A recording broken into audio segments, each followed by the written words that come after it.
The world is saved.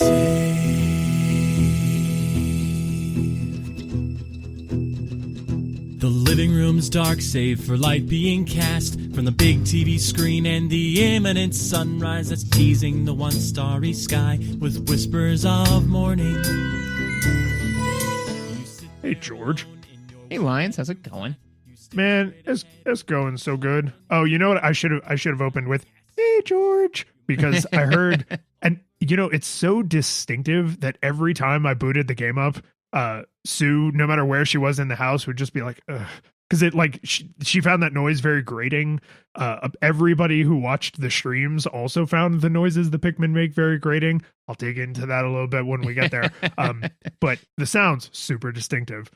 It is super distinctive. The similar sound that I've been listening to a lot lately is my kids have been listening to just video game music, and from Yoshi's Story for the Nintendo, the main song is like the Yoshi singing, so they go ba ba ba ba ba. Yeah, and I've been listening to that on a loop for the last week, not on my phone, through my children.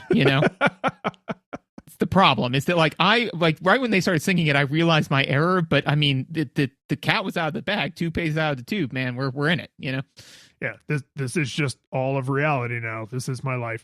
I've had a very similar thing happen. I think that is part of having kids, but unfortunately, you don't recognize that you have made that mistake until the thing is done making noise, and then the children start making the noise, and you're just like, oh no. Like I played this thing for them, or they were watching this thing that had this little musical ditty in it, and that is now, they don't understand how earworms work and that they're incredibly annoying, and so now they are just out spreading this disease.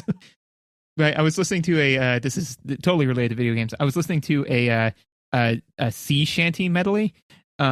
And one of them is like, "What do you do with a drunken sailor? What do you do with a drunken sailor? What do you do with a drunken sailor early in the morning?" Right? Like that's it. But here's the thing: is that Lizzie, like you said, doesn't know how earworms work and doesn't know how kind of music works. So I listened to "What would you do with a drunken sailor? What would you do with a drunken sailor? What would you do with a drunken sailor? What would you do with it?" And I'm like, resolve the melody. I was like, I'm gonna die. Just over and over, and each time I'm like, this time, and it was never this time. It's I can never remember the name of it, but you remember in Super Mario 64 when you're going up the big flight of stairs, and the scale sounds like it's rising infinitely. Which obviously is impossible, because even if it was going up forever, eventually it would get outside the range of human hearing. And there's a specific name for how you do that, and it's that feeling. Like you can just feel your heart constricting and like pressure on your chest when you're just like, when are we gonna get to the fireworks factory?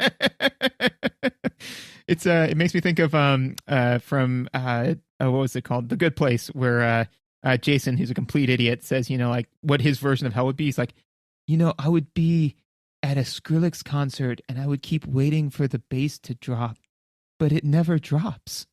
I mean, that sounds very vapid, but that would be a particular kind of hell. Yeah, it would be bad. I can think of worse things, but he's not entirely wrong. Didn't we played a video game, didn't we? Feels like a thing that we would do. We're in the habit. So we played Pikmin 1, which was a listener request, came in via the feedback form. They actually, this person was very efficient. In one listener feedback, they submitted, I think, like 6 games, and they were all either games that I was like, yes, I would like to play that at some point, or games that I was like, oh, I've never heard of that. But then when I looked into it, I was like, oh, this looks like it could be an interesting title. All from the kind of like middle Nintendo era. So like N64, GameCube. And I was just like, oh, this is nice, because, then nobody wants 7 emails. They want like one well thought out email. So if you want to send 7 emails, you can. But this game originally came out in October of 2001 on the GameCube. I was really hoping I could make an argument to play the Wii re-release, but unfortunately it doesn't just give you widescreen. It also fundamentally changed the control scheme in a way that is arguably like a big difference for the game. So I was like, no, okay, I'll play the GameCube version, which turned out to be fine. But God, this game would benefit from widescreen. If you have never played or heard of Pikmin somehow, it's basically the story of an alien who looks like a little man who crashes on a planet that's totally not Earth, except it is. And then there are these little creatures that help him get his ship repaired so he can fly back home into outer space. And it seems on the face of it like it's this colorful, happy-go-lucky kind of almost resource management, like squad management sort of game. But after only a short time of playing, I realized that in fact this game is Don't Starve if you colored it in with Crayola crayons. So that really changed everything I'm about to talk about, because once you recognize like, oh wait, this is not chicken, this is pork, like then you start to assess the thing super, super different. So I think you were just talking about you had played the sequel to this not that long ago. So what was your original nostalgia experience for Pikmin? Well, for Pikmin 1, so like I said, like Pikmin 2, actually, I also played a while ago. The issue was that I was then trying to separate, as I was, collecting my notes, trying to separate, like, wait, that was from this game, right? But no, my original experience for Pikmin was honestly playing. I have never played Pikmin 1 before now. My nostalgia experience for Pikmin would be Smash Brothers. And playing. That game is just an game. Like it has become the cultural touchstone for all these other game universes. Yes, yeah. So it's just kind of like, I became familiar with like, oh yeah, there's like a space guy and he throws little people at people, and all right, like that was how I became familiar with it, and also to a degree familiar with its popularity, because I was like, oh yeah, that's Olimar, I think he's from Pikmin, and people were like, you haven't played Pikmin? I was like, oh okay, whoa, all right, like let's all take it down a notch. So how about you? So this game I have a very clear memory of, because it was at one of the most financially poorly run times of my video game life. So when we were in college, there was a brief window where I was like, oh, there's these PS2 games I really want to play, and there's these GameCube games I really want to play, but I could not afford both. So for a period of maybe, I don't know, 9 to 18 months, I would go to like a GameStop, trade in one console for another console, borrow or rent the game I wanted to play it, then swap back. So in that period, I probably swapped consoles 4 or 5 times, which is unbelievably stupid. But I was just like, I want to play this game, and this is the only way I can easily play it. And so I just wasn't really crunching the numbers, because I'm sure if I had, I would have been like, oh, if I just wait 3 months and save up my dollars, because GameStop does not pay well for trade-in. Right. So it was an incredibly stupid way to do things. But during one of the 2 or 3 windows that I had a GameCube during that like period of my life, that was when I was like, oh, I'm really excited to play Pikmin. My girlfriend at the time was like, she didn't really play a lot of video games, but she loved Pikmin. So like, when I played this all together, she played it on her own. It was just like, oh, this to me is the GameCube game, right? Like a lot of people would probably say Sunshine or like Wind Waker. But when I think of the GameCube, I think of Pikmin, because that was literally the reason I got the console for a couple of months. Yeah, no, for me, my seminal GameCube game, there were a bunch of them I played, but it just Tales of Symphonia, man. I probably put hours into that game on the GameCube. I don't know why. When a couple times where we had like, we have nothing to do all weekends, I remember putting like a bunch of hours into Tales, but I don't think I ever finished it. So the thing that I really liked, because we're here to talk about Tales of Symphonia, the thing I really liked about Tales of Symphonia is something that I don't think I would like anymore, which is its New Game Plus was deeply enjoyable, Yeah, I do remember, because it had like a ton of options. Right, because the thing is that you collected like a different type of currency as you played the game. like, so you collected gold, but you also collected these crystals, and then at the end of the game, you could spend the crystals on different unlocks for the New Game Plus. So it gave you a reason to do New Game Plus and New Game Plus Plus and New Game, like whatever. So I probably, because of that reason, I probably sunk like 60, 80, maybe 100 hours into it. But, the fun thing I liked about it was that the thing that requires me to put hundreds of hours into it, which I just don't have, So it's like, if somebody said, what do you think of Tales of Symphonia now? I'm like, the plot's fine, I guess, It's only fun if you have 100 hours to put into it. Right. There's so many games that I'm like, oh, that looks interesting for me 20 years ago. Yeah. Or 20 years from now, Sure. Like, yes. Yeah. Yeah. With 20 years in either direction, I guess, but not right now. Whenever my parents are like, yeah, we don't know what to do in retirement, I was like, I know exactly what I'm going to be doing in retirement. They're gonna have to peel me off of my nice chair that I used to play video games. Yeah, you're I don't know, 20 years from now, do you think VR will finally be a thing? You'll just be sitting there drooling with your VR helmet on. And they're like, where did Dad go? And it's like, I mean, Dad effectively passed away. He's not here. He's right there. I know what I said. Yeah. But we got to shill, and then we can talk about Pikmin. So if you want to send in 7 game requests that we will eventually get to most of, probably, you can do that through the feedback form on the website. You can hit me up on the socials. You can find me on Twitch because I stream most of the games we play, and you can make requests in there. Links for all these things are in the show notes and also at nogog.show, NOGOG.show. It's fancy. But the feedback form is probably the easiest because you don't have to have a special account or do anything. It's just a box you type games into, and then we play those games. If you want to support us a little bit, subscribing is great, but giving a recommendation to a friend is better. So if you know someone who loves Pikmin and this episode turns out, because, it's gonna, then, maybe recommend this episode or go find a different one. I don't know. I'm not your dad.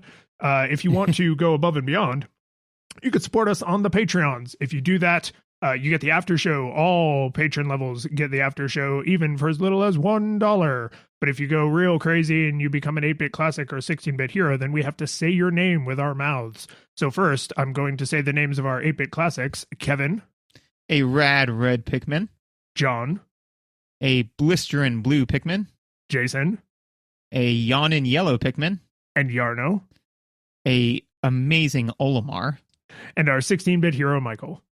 An exploding rocket that eventually leaves you stranded on a planet without hope or reason to live. And threat of asphyxiation. Yeah, like, I mean, sorry. Thank you for giving us money, though. Yeah. No, it's not Michael's fault that he just happens to be at the end of the list. Which I'd say it's like 60-40. Like sometimes the end of the list is like the best one, and then it's like, oh, that's the sad one. It's always the twist, though. It is always the twist. Yeah. Sometimes the twist is that the twist is good.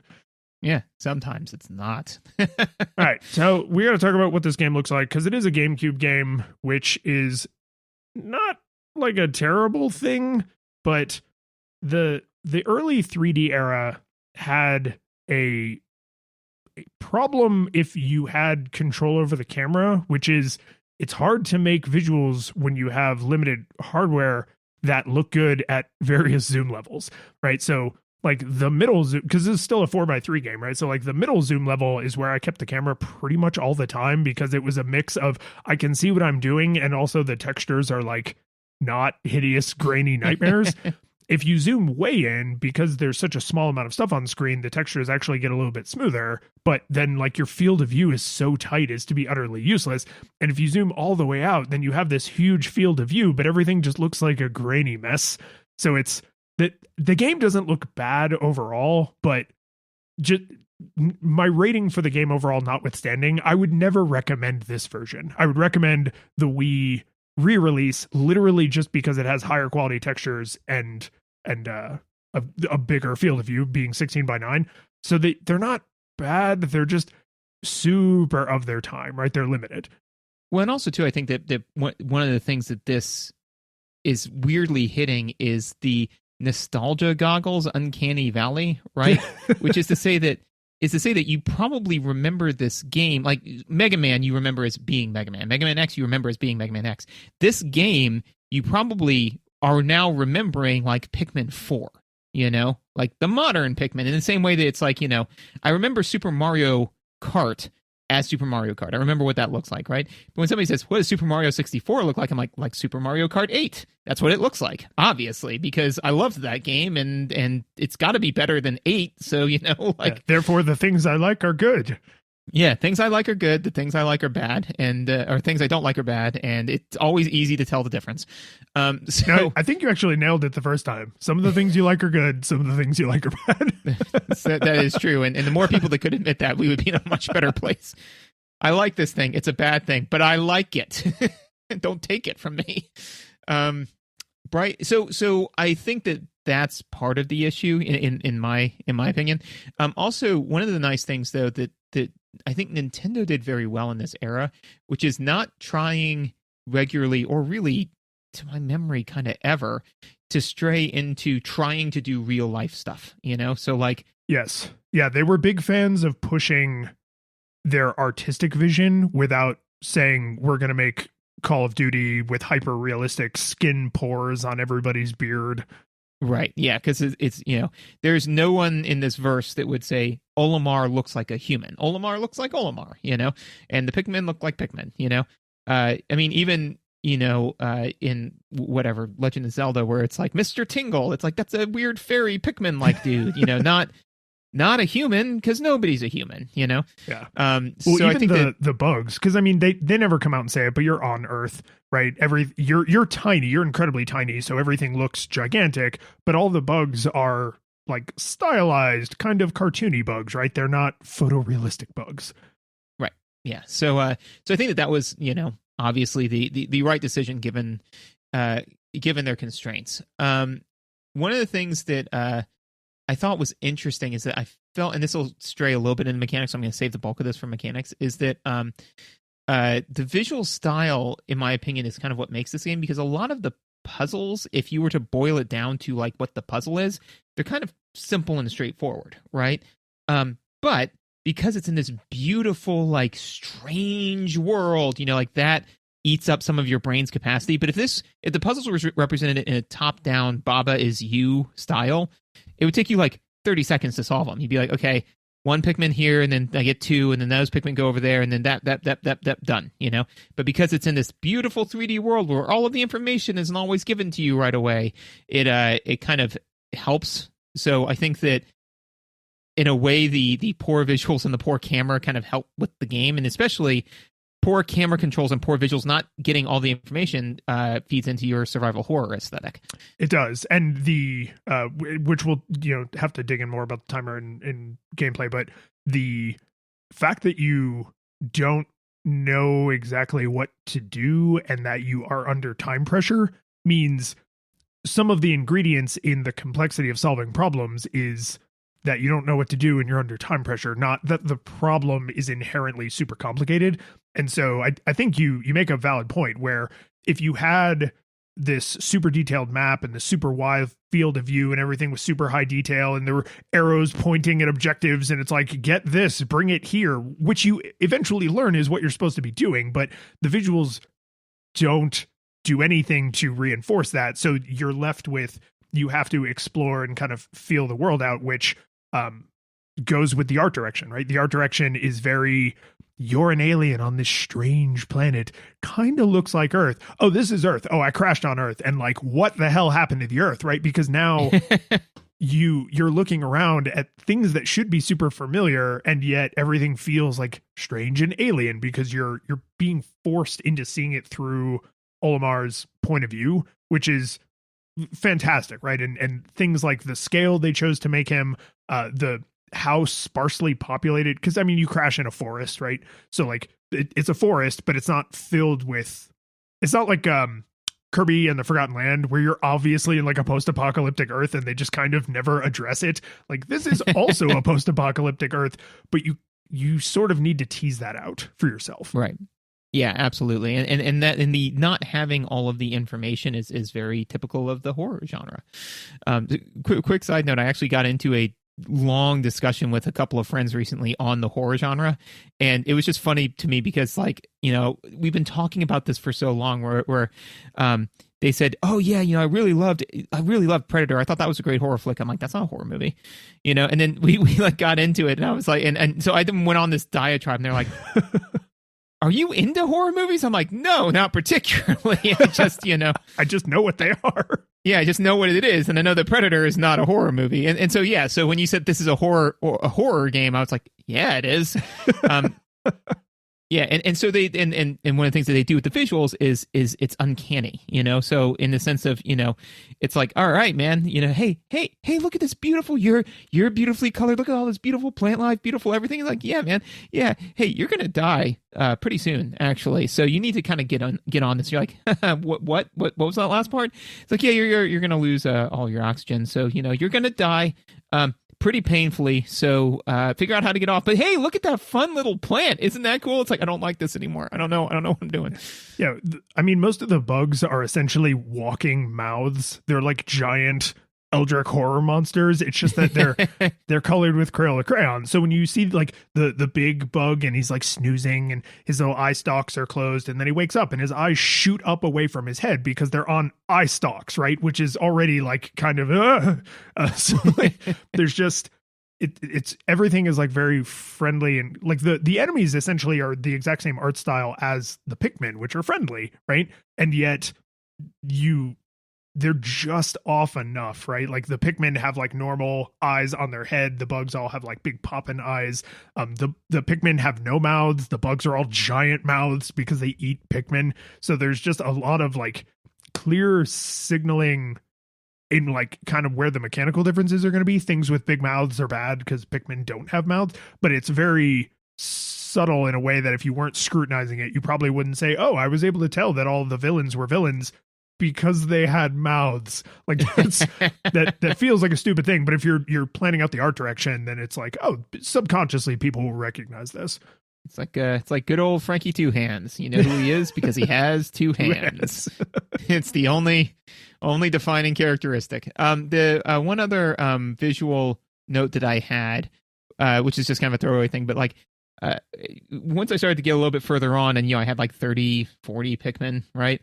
I was like, yes, this is a GameCube game because it would have melted any other hardware that came before it to render all of these. As I'm watching them, like, kind of all move around in these undulous waves, I was like, oh, right. No, that's necessary for this. Yeah. Whenever we bop from like several generations over, then as we've moved on in the course of the show and we've gotten into later games because time has continued to move forward, like I often catch myself looking down and I'm like, wait, what console is this? Oh, right. Yeah. Man, look at all those triangles. So many polygons. Look at all the triangles they can make. Yeah. But thank goodness that this game costs the same as modern games because there aren't any more triangles anymore. There are no more triangles. I will give a nod to like the near endless little visual flourishes that I think probably a lot of people miss because you really have to be looking for them, and they're like micro scale flourishes. There's like if you leave a Pikmin in the ground and you don't immediately harvest it, their bud or their bulb turns into a bud, which then turns into a bloom, and they're actually faster and stronger when they're bloomed. So like you have a tactical incentive to leave them planted longer if you can. But then there's also like the nectar stuff you can find out in the wild in a few different places. And they go insane for that stuff because it's steroids for them, I guess, right? It's a super soldier serum. So they like, they rip up the grass and they pull out the nectar. There's a couple other ways to get it.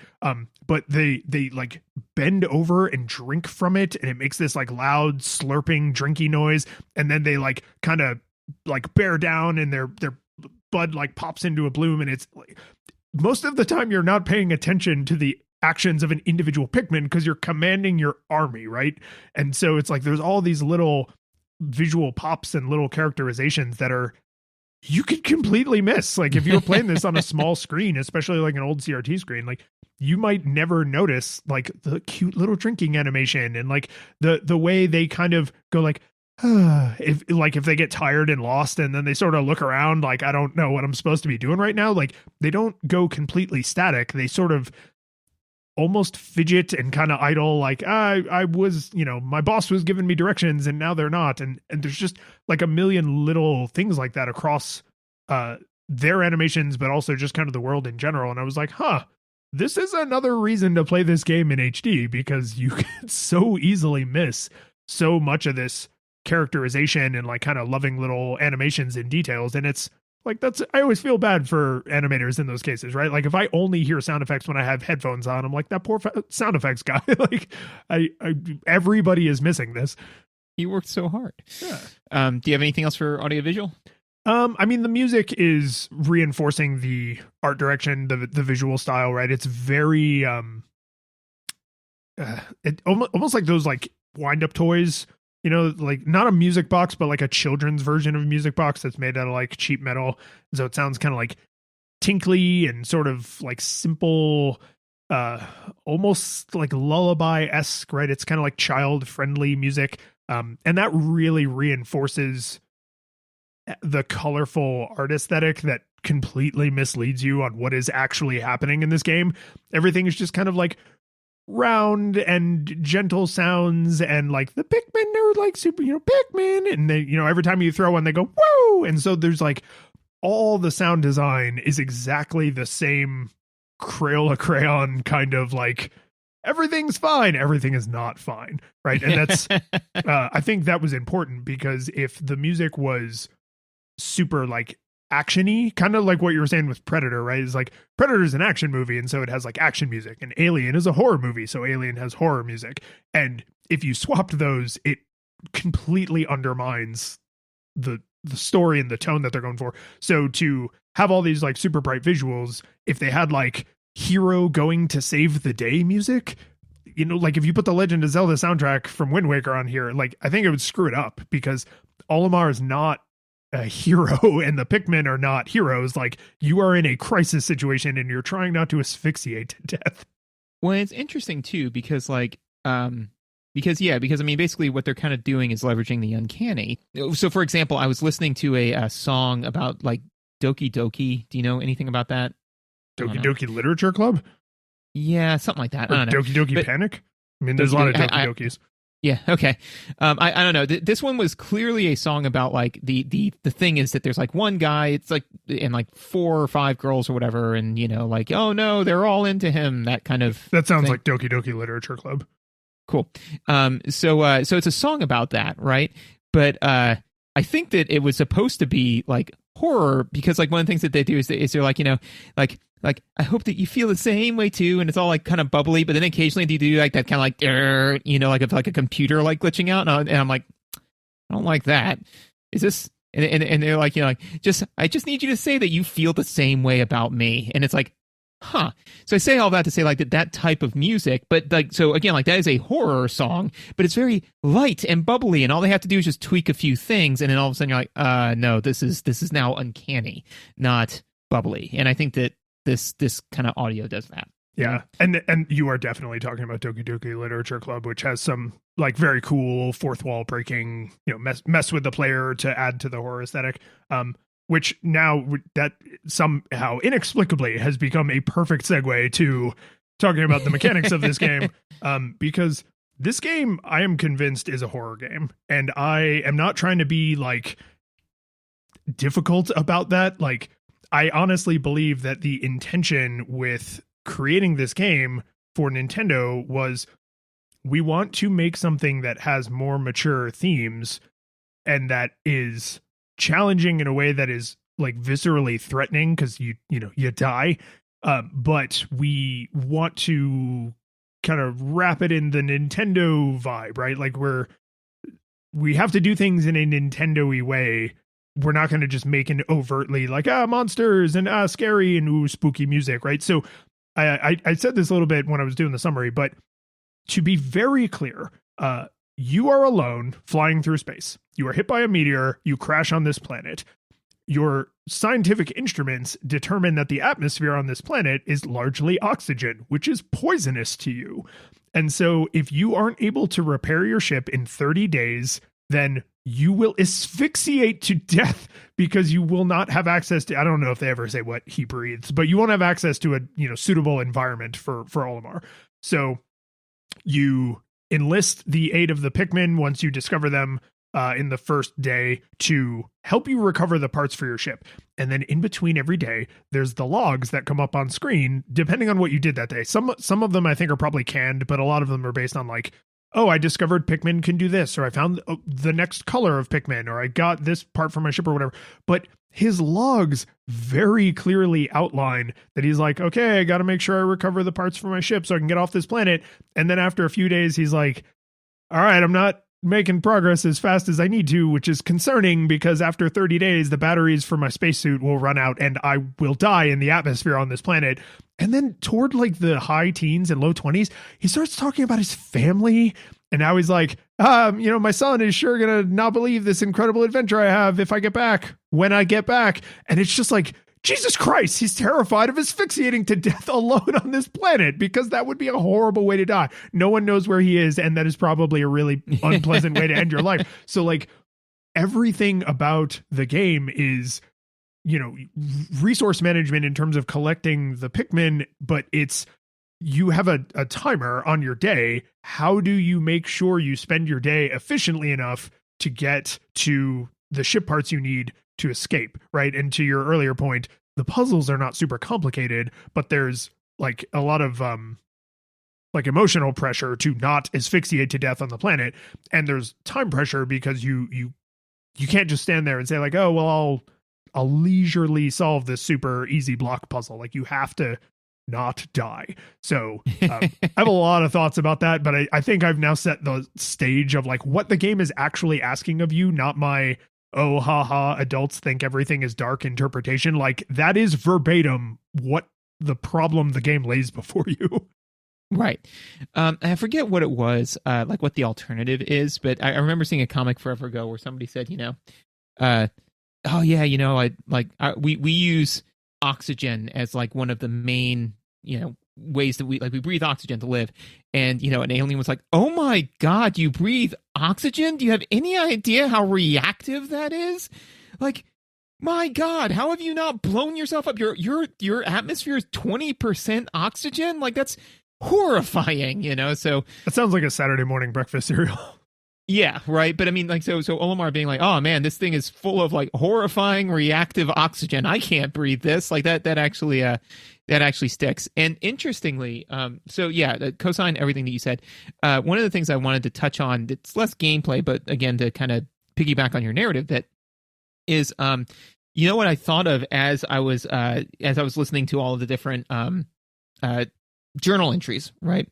Reading. So the journal entries, like you said, they get increasingly horrifying. I really love the, if I get back, I mean, when I get back, that's the same thing as that, like, weird, like, on the song where you're like, wait, you did say if the first time. It's like, oh, but it's like, it's a kid's game. Not in exact subject matter, but even more support of the fact that they're doing a horror, a sci-fi horror is, the most renowned sci-fi horror book that was told entirely through journal entries? Frankenstein. Oh, yeah. It is an epistolary. Yeah. Yeah. The first science fiction / horror, genre. So I was like, so basically and again, like they weren't telling, it from the standpoint of, oh, well, we're going to reanimate a body, like that. But to say like, okay, well, we're going to take a lot of the themes of Frankenstein and kind of put them in here and deliver it very similarly. So again, like in Frankenstein, you have, Victor Frankenstein, who has like actively alienated himself from everybody socially, aside from, one or two minor allies. And Olimar has effectively done the same thing. He is alone in a strange place in a situation that he is ill prepared to handle, so 100%, that checks all the boxes, Well, and there's so many interesting things that reinforce that I think this is like where I came down on, not knowing this could maybe ruin your experience of the game. So here's the exact moment that made me go, wait a minute, what is happening here? So you, you harvest Pikmin, right? So there's I think they're called candy pop flowers, the flowers with like the big numbers on them. If you kill bugs, you can return the bugs to the onion, and the onion will then sprout more Pikmin of the color that it was returned to. And so that means if it's easy for you to produce the thing, it's usually easy for you to lose the thing, right? So it's like, oh, but Pikmin are abundant. And it's like, they are if you are careful and thoughtful, but it's also easy for dozens of them to die in like one mistake. Some of the levels have like fire that spews out of the ground. And if you're not paying attention, or if you're near an enemy that shoots fire and you're not paying attention, you could lose literally 100 Pikmin in one whoops, right? So like they seem incredibly abundant, but actually they're very ephemeral. And when you lose Pikmin under certain circumstances, it tells you after the fact, right? Either the text will pop up on screen where he's like, oh, I've made an interesting discovery about how incredibly deadly this is. Or sometimes in the daily log at the end of the day, he will say like, oh, I determined today that like this bug does this thing and it causes this problem, or this part of the environment does this thing and it causes this problem.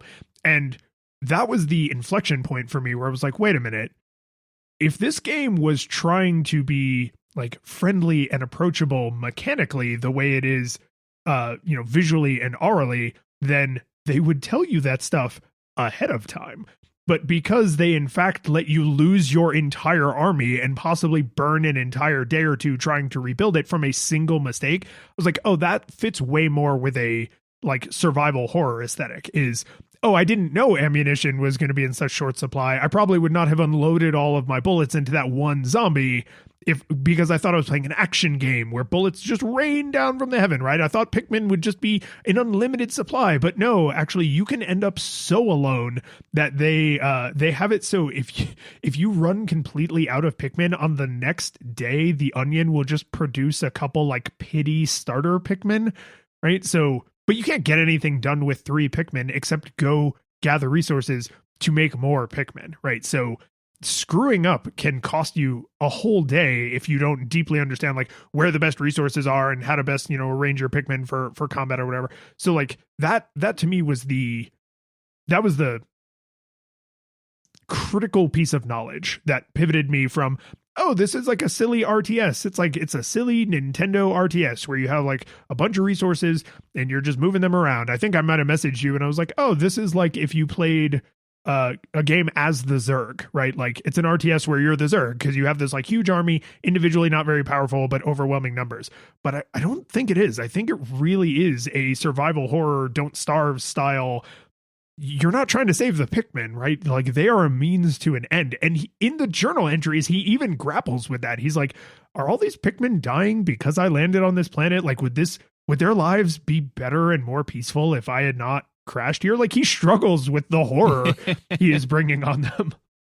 Well, and also too, strong resource management is a hallmark of horror video games. Because I mean, if you compare, The Last of Us with Call of Duty or Cyberpunk 2077, right? In Cyberpunk 2077, I walk around with 500 rounds of pistol ammunition. I have never even come close to running out of pistol ammunition. Like I make it rain bullets, whereas in The Last of Us, every single bullet you fire is meaningful. If you fire 3 rounds at a guy and you miss all 3, you feel that loss, And the same thing with Pikmin. If Pikmin just kind of spewed out, if you said like, excuse me, Onion, I would like 500 Pikmin, please, and it just spewed them all out, I'd say, that's an action game, right? But strong resource management is more of a horror aesthetic. And also too, one of the things that I think is very important is how is the player meant to feel, right? And so the thing is that, if you, and so first of all, one other thing, there is no leveling mechanic, right? If there was a leveling mechanic, that would take you closer to action adventure, right? But you are as weak and powerless throughout the whole thing. You are entirely reliant on your supply, right?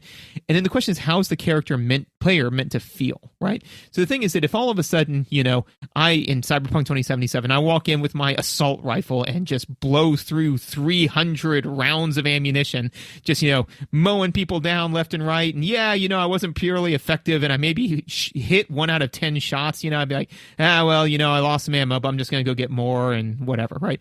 Versus like if all of a sudden a fire takes out like, 30 of your, 40 Pikmin, you are devastated. And more importantly, is you're just kind of like, did I just die? Like, did that just kill me? And I'm with you because initially when I was playing the game, one of my notes was I was like, I don't like the time limit. I don't like the time limit. It stresses me out. I just want to sit back and solve some puzzles, like Baba Is You. And then it wasn't until I started to get into it, and I was like, oh, no, you have to have the time limit for what they're trying to do. Yeah, well, and this is, I think, interesting because I know it's been a while since you played Pikmin 2, but my understanding, because I played Pikmin 2 when it was new, so like 2 decades ago, but my understanding does not have a time limit. Neither does 3 or the upcoming 4th one that is going to release this year. So like they decided to go in the I want to make puzzles direction more than I'm sure the puzzles in Pikmin 2 and 3 are a lot more complicated because you have time to solve them. But what pushes this, I think, toward that more survival horror kind of direction is if a bunch of Pikmin die, you can't just go, oh, well, I'll just go make more, because that takes time. And time is a finite resource, right? And if Olimar actually, so you can go, you have health, right? You can fight and you can take damage. And if you go back to the spaceship, it will replenish your health, but that takes time. So if you are out in the field and you die, you stumble back like you're hurt and you grope your way back to the ship and your day just ends.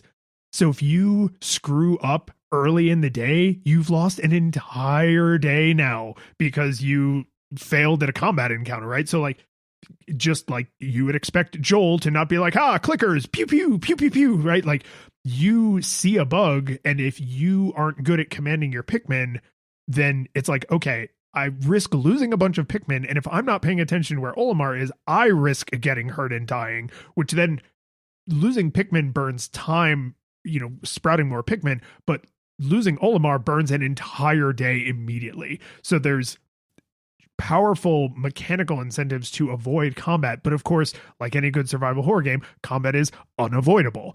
So there's, I think, 5 areas. One of them is technically optional, but there's like 4 main areas, and then there's like a 5th area you can unlock if you're going super fast.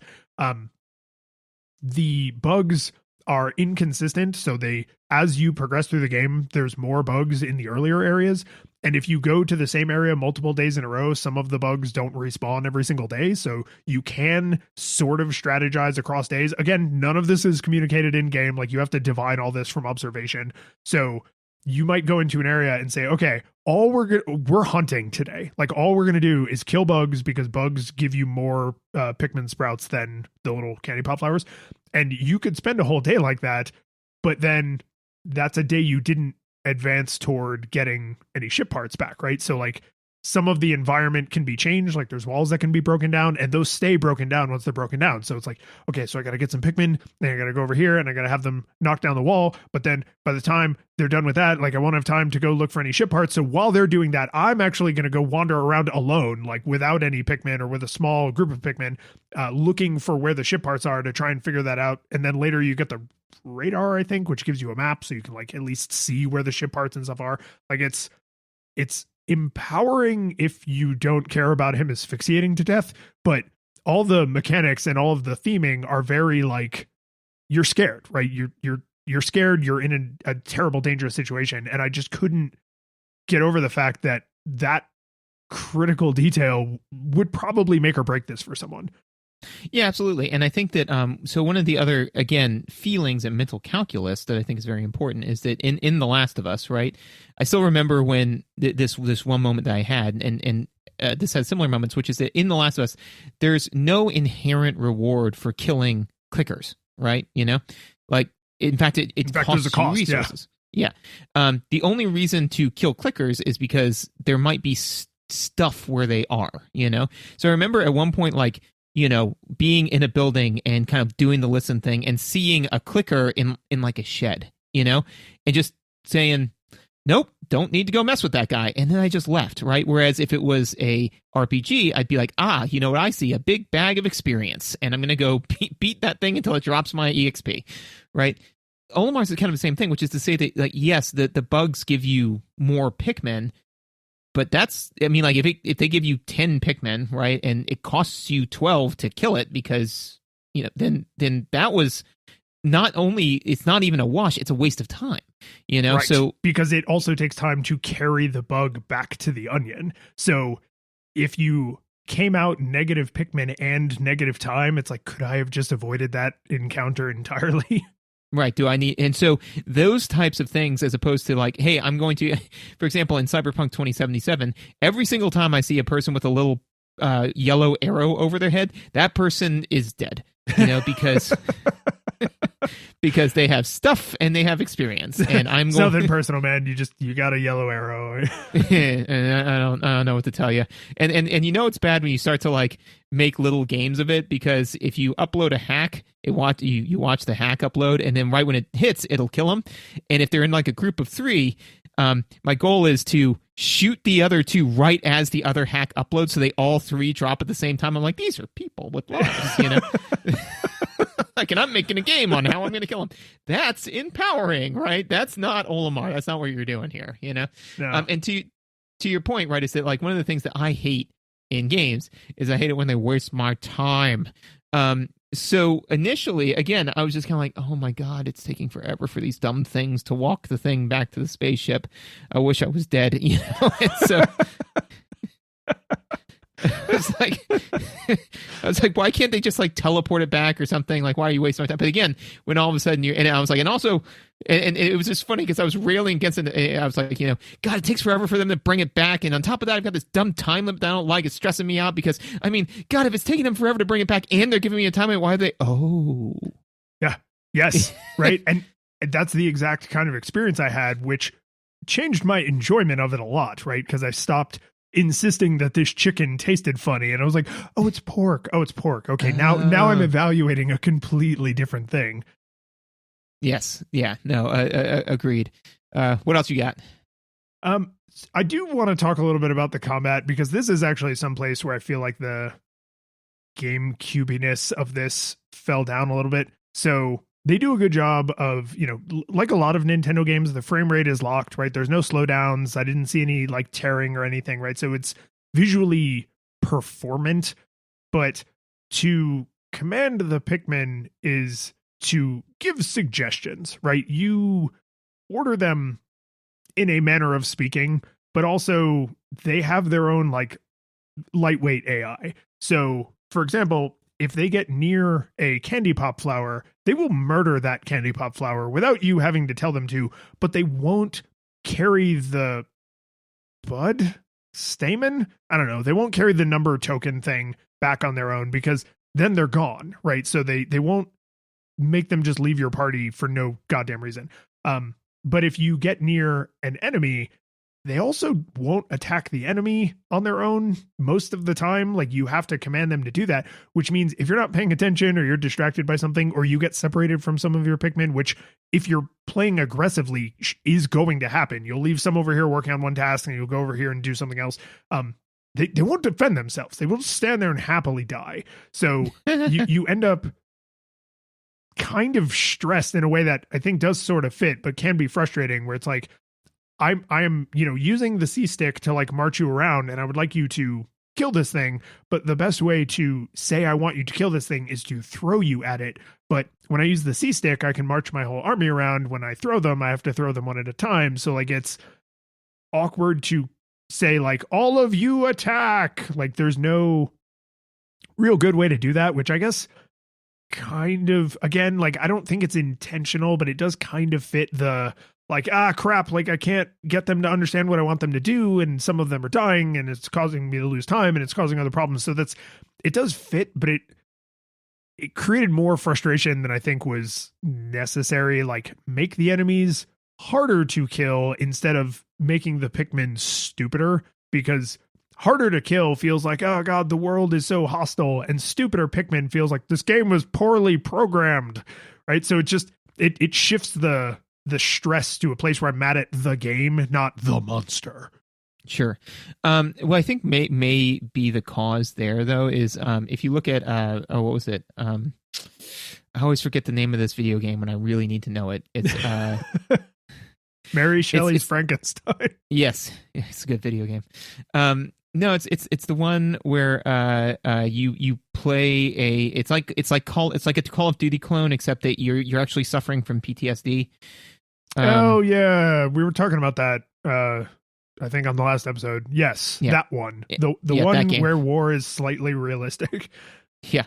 But anyways, so sometimes I is my understanding that, you know, like what very well may have happened is they're like, hey, we want to create this cool game where you control these little guys, and they go off and, you know, like here's kind of the game mechanics we want to do. And then as they're playing it, they're like, God, this AI sucks, you know? And it's just like, well, we can't really make it any better because either A, we don't have faith in the player's ability to control all of this, which was, again, still, they were coming down off of that slope, you know, but there was still the, how could you control these 10 things at once? And it's just like, dude, man, kids' brains are pliable.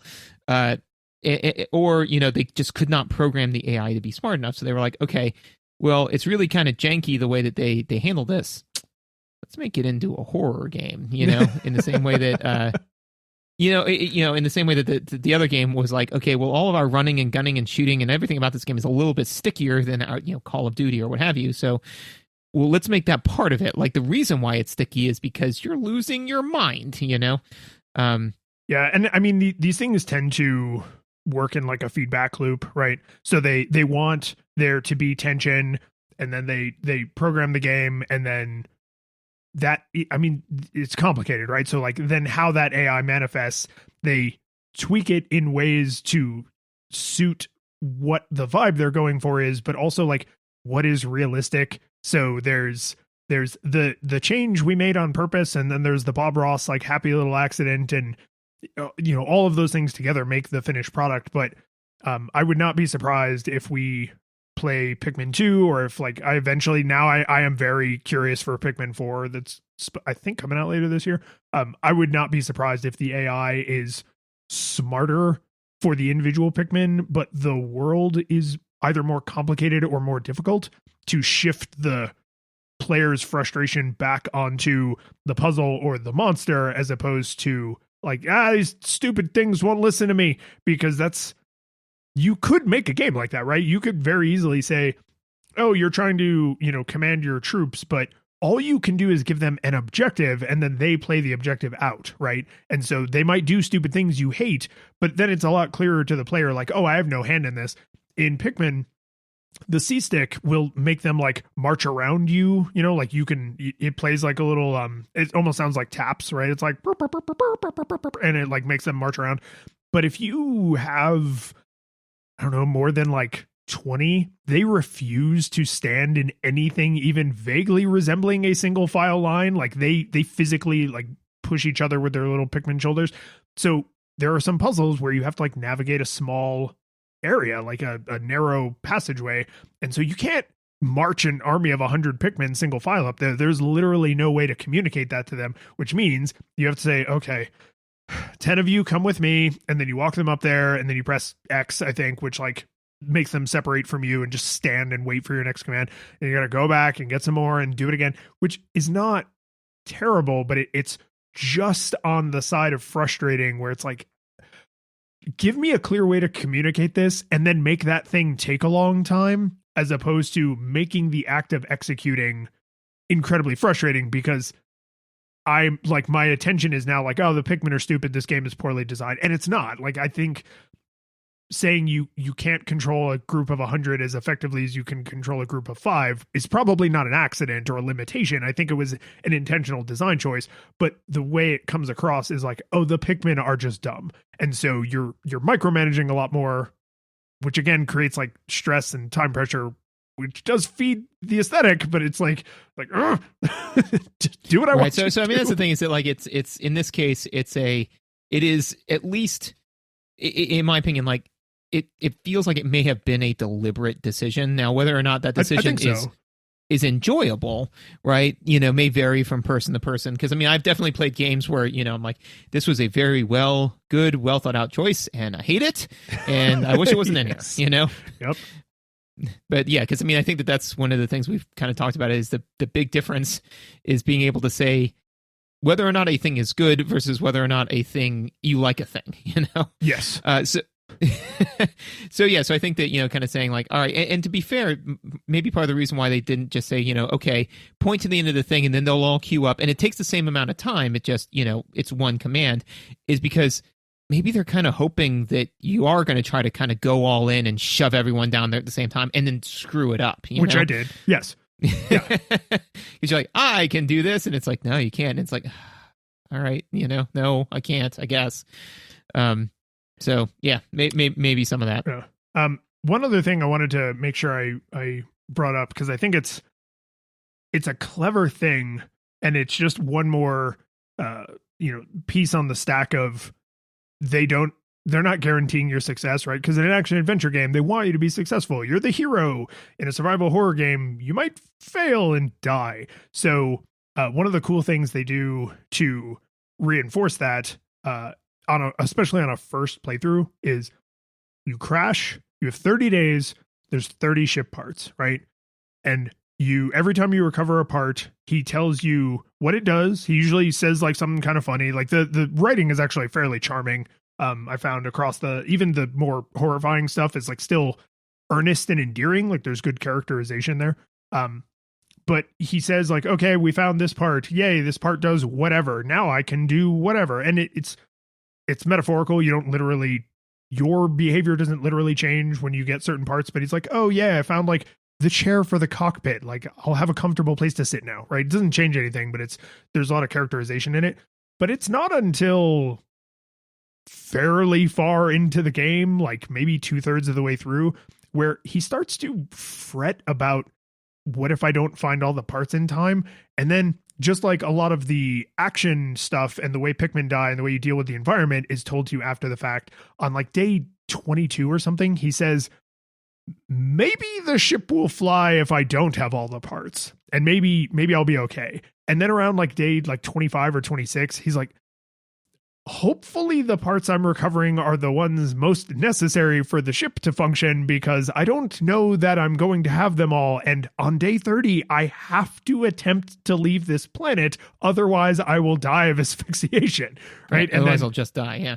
Yeah. And so, I say all that to say, on a subsequent playthrough, because of all the little flavor text that comes along with the parts you recover, you actually would know, oh, these are the parts required to beat the game. And then if you want the best ending, then you have to get all of the parts. But there are parts that are like red herring parts. Like one of them is a flotation device. And when you recover it, he's like, oh, this would be important if I crashed like near water, but I'm actually a pretty good swimmer and it doesn't help the ship fly. This might not have been the best use of my time. And it's like, nice. oh no. Right. And so they when it's too late to do anything about it, that's when they're like, oh, by the way, not every part is going to help get you to safety. Some of them are just like convenience parts or nice to have parts. And so on a subsequent playthrough, you might say, like, to add to the replayability of the game, is you might say like, oh, what is the fastest I think it's 20. I think there's 20 mandatory parts, or like 22 mandatory parts to get the normal ending. It's like, oh, what is the fastest route to getting those? You know, can I do it in 15 days? Can I do it in 10 days? Can I do it in a single digit number of days? Right? Like, how quickly can I get the hell off this planet? And I think that I wonder what the speed run for this game is. Oh, I'm sure there's like what's the fastest number of days, and then what's the fastest you can actually finish the game. A fun thing, I actually haven't been watching speedruns as much as I used to, just for time's sake, but a fun thing about games that you can do what's usually called like a credits warp, where it's like, oh, if you do this, you didn't really beat the game, you just caused this glitch that makes the credits fire. And so like, haha, you beat it in like 90 seconds or whatever. So in the pause menu, there's a go directly to sunset. So technically, if you were willing to get the bad ending, you could just power through all 30 days and then just die, right? Nice. And the game is technically over. And I'm sure that's a category because it's funny. So basically, like that's the you landed and you just gave up and decided to, instead of spending your last 30 days stressed and working towards saving your life, you have just resigned yourself and you will spend your last 30 days relaxing and enjoying life. Yes. And then dying. Yeah. I'm going to die on this planet and I'm fine with it. Yes. Yeah. Like I've made peace with it. Yeah. I wonder if you get any like special diaries if you get into like the 10s, 20s days where you haven't recovered any parts. If he's like, what am I doing with my life? Like, I mean, it'd be interesting, right? Because you're not doing anything during the day to generate a lot of the flavor text of like, oh, I learned that the blue Pikmin can go in the water and the yellow Pikmin can pick up explosives and that helps me solve puzzles, right? Like you wouldn't get any of that flavor text because you're not doing any of that stuff. Yeah, just be like, this is nice. Yeah. The last thing as a kind of like epilogue to that idea is every day the game asks you if you want to save, right? And so because Nintendo's Nintendo and they do want this game to be somewhat approachable, you could save scum your way to victory. So if you have a truly heinous day, I meant to use the phrase earlier, what gets measured gets managed. So like it tells you every day how many Pikmin you sprouted, how many you lost in battle, and how many you left behind, right? So like those are basically your only stats other than how many ship parts have you recovered. So like that's what you will now manage. How many did I make? How many did I leave behind? How many got lost in battle? And so because you can you see that screen at the end of the day before they ask you if you want to save, you could very easily save scum your way to victory and just say like, nope, that day was a bad day. So I would like to actually attempt that day again, which I don't think is bad. And I think that is an example of a feature where that's a feature that matches the appearance more than the tone, because the appearance is friendly and approachable and the tone is dark and very threatening to your life. And saying, hey champ, do you want to maybe try that day again? Even though it's indirect, they don't flat out say like, yeah, maybe give that another attempt. But it's like, hey, you don't have to save. You could try that whole day over, right? That makes it a little bit more friendly and approachable, which I think is good. I think it's a good inclusion. Well, and one of the things that, and I've experienced this in video games, and it's such a difficult needle to thread with horror games, is you have to go between feeling powerless, but you can't push the player to feeling hopeless, because if all of a sudden you're like, well, I had a terrible run, I'm just not in this anymore. Like I'm already dead. Like I gave up, so I'm still playing the game, but I'm not really in it anymore. Like, well, now you've lost the feel. I still remember one of the times I can point to that happened to me was, and I didn't finish the game because of it, was BioShock. The first time I got into an area with like a Big Daddy, he killed me like 10 times consecutively. And I was like, I don't like the first time he killed me, I was like, oh man, I was on edge and like, oh, like what's going to happen? By the 10th time, I was like, I don't care if this guy lives or dies. Like he's died so many times. I've lost all connection to this character being me, And so because of that, like then all of a sudden they're like, look at this other terrible thing that happens. Like, well, oh, what's going to happen? I'm going to die. Like, I don't really care, Yep. So yeah, so being able to say like, if you're like, oh man, things went terrible, I need to try that again. I think that actually preserves the feeling of fear and horror more so than what would be more likely to happen, which would be like, oh wow, I spawned 10, lost 500, and left behind 500, and it's like, well, that's it, man. That's game, Hendrix. Yeah, and having like personally, I put the restriction on myself where I was like, I'm not going to redo any days. Like I'm trudging forward because the game has a time limit, so I'm either going to survive or I'm not, but like I'm getting to the end of this. And so I made sure I didn't say like, okay, well, I'll replay this day. Like I set the cycle time as 30 days instead of 1 day, basically. And on a first playthrough, I think that's actually how I would recommend it. Like don't try to master every area every day, not the least of which is because you have to, there's only 4 areas. So like you go from area to 1 to 2, and then later you will have to go back to 1, and then you go to 3, and then you will still have to go back to 1 and 2 because you can't, you get the water Pikmin in the 3rd area. So you can't do any of the water stuff in the 1st area until you've gotten the blue Pikmin in the 3rd area. So it's not exactly backtracking because there's just 4 little zones.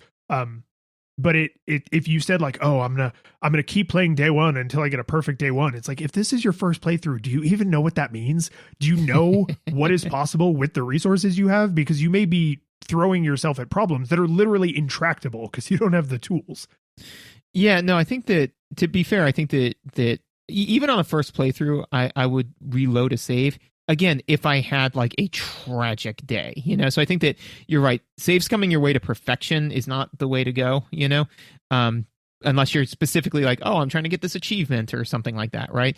But yeah, I mean, I do still think that if you're like, I think that went so poorly that, I've lost. I mean, it's just like in Civilization, Civilization 6, where like if somebody comes in and bloodies my nose, then I'm going to go back and bloody that guy's nose. But like and I'm going to take over his entire cities and run them better. But if they come in and, they bloody my nose and take 4 out of my 5 cities in like 4 rounds, I'll say like, no, I'm going to reload an old save and like get ahead of this, because now even if I could recover, the amount of time I'll spend frustrated from recovering is going to sap all the fun out of it, So I think that's what it's there for. It's there to be like the emergency ripcord, so the cycle time doesn't have to be 30 days. It just can be 30 days, Yeah. But well, this is an important thing to know about yourself as a player, is like, at what point, if I find save scumming, big scare quotes, acceptable, like, at what point? How much of my time as the player am I willing to say, or how much of my frustration or my experience of the game or whatever, before I'm like, nope, no, that suffering that loss means I don't want to play anymore, so I'm going to undo that loss. Like, that's, I think, a perfectly reasonable thing. It's just that feature, especially in like older PC games where you could save at any time and you could have a million save files because you just had your entire PC hard drive, like that kind of saves coming, I think, is negative, and some people will defend it, right? But they're like, no, man, I love injecting heroin into my eyeballs. And it's like, do you, or are you just addicted to it? Because you're definitely addicted to it, but I'm not as confident that you enjoy it as much as you're claiming you do. It's like, no, man, I love a game where everything goes perfectly the first time and I live a perfect life. And it's like, but that that's not what happened. Like, sure, you tricked the game into thinking you're perfect, but like, do you actually feel like you played a perfect game? Like, every time this person went to the bathroom, you move the pieces on the chessboard and you're like, I'm great at chess. Actually, had an experience with Cyberpunk 2077 recently, because occasionally they'll give you missions with like side, missions, and some of them are like, don't get detected. And I save scummed the hell out of one mission, but it was because the person that gives them to me, like, really pats me on the back when I do the extra stuff, and I wanted that. I wanted that pat on the back, like, so. Because she gets, like, if you screw it up and you get detected, she goes like, like, not bad, V, you got the thing done that I wanted you to get done, but I honestly expected better. And I'm like, oh, but if I do it right, then she goes like, you're like a night ninja, you're amazing at what you do. I'm like, yeah. So, but again, like, there is an external reward that I'm seeking there, But yeah, I think really sad webcomic of like a little kid getting like scolded by his teachers for not doing well in his homework, and then he goes home and like his parents are fighting, and so he feels like all nervous about that. And then the last panel is the TV screen, like he's holding a game controller and the TV screen says like, you did it, good job, and he's crying. It's just like, oh my god. Well, I mean, that gut punch, I think, is a good directional end to our horror discussion. Do you think it held up? I do. I think it's a shame how critical the detail of like, the game is meant to be frustrating and you're probably supposed to play it more than once is not, it's not spoon-fed to you. And maybe a player with less games literacy than me would actually be more receptive to the subtle clues. But because I was like, it's cute and it's a Nintendo game and I have a bunch of biases about what that means, like, I really risked ruining my experience of this. So I would say no nostalgia goggles required. I would say if you're going to play the original Pikmin, probably play the Wii re-release, because even if you use a controller and not the Wiimote, the just 16:9 and higher textures just makes it nicer, right? The game fundamentally is the exact same game, but it is it does have a slightly different control scheme, which can empower you a little bit more because it lets you do some things you couldn't normally do. But if you go back to the GameCube original, like it's great. I actually enjoyed it a lot once I understood I was eating pork and not chicken, and then it was great. And then I had a very different experience, but I had to have that correct orientation. If we do get around to Pikmin 2 at some point, or if I do play Pikmin 4 when it comes out, I would be very curious to compare that experience to this experience, because I'm pretty sure the trend line has moved away from survival horror into more of like resource management and puzzle solving, which is not necessarily a bad thing, but it is a different thing. So should you go and hatch a bunch of Pikmin and then watch them die horribly? Like, yeah, totally. So I agree. No nostalgia goggles required. I think, though, that the fact that Pikmin 4 and whatever probably moved away from that aesthetic might support the idea of they created this horror aesthetic because that's what they could do, and then now that they can do more, they're like, oh no, or either that or everybody, they were like, hey, check out this like Nintendo horror game that we made, and everybody was like, this is such a great puzzle game, and Nintendo went, yes, yeah, yep, mm-hmm. That that's to me actually feels a lot more likely. Is there's more of a, like we were talking about in the last nostalgia goggles, like there's more of a business incentive to say like, oh, if the thing people are responding to are the cute characters in the puzzles, great, sure, here's more cute characters in puzzles, right? And we're gonna dial back the challenge and the threat of you dying horribly and really panicking that your family won't know where your corpse is, right? Like that's a choice, but it is different. Yeah, but yeah, I'd say no nostalgia goggles required. I do think that you're correct that you have to have your head on right, because I was also getting very irritated with how much of my time this game was wasting, and I don't like it. But then when I was like, oh no, it's supposed to be a horror game, then I was able to ease into the tension. But yeah, as far as Nintendo horror games go, if I had to pick one, this would be the one I'd pick.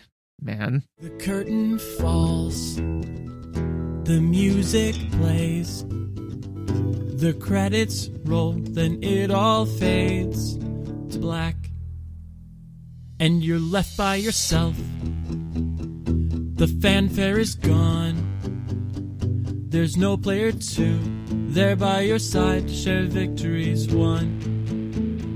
But as you slowly progress down the hall to your bed, a few great events leak back into your head from the time that you spent traversing the land, battling evil, fighting the darkness, just sword in hand.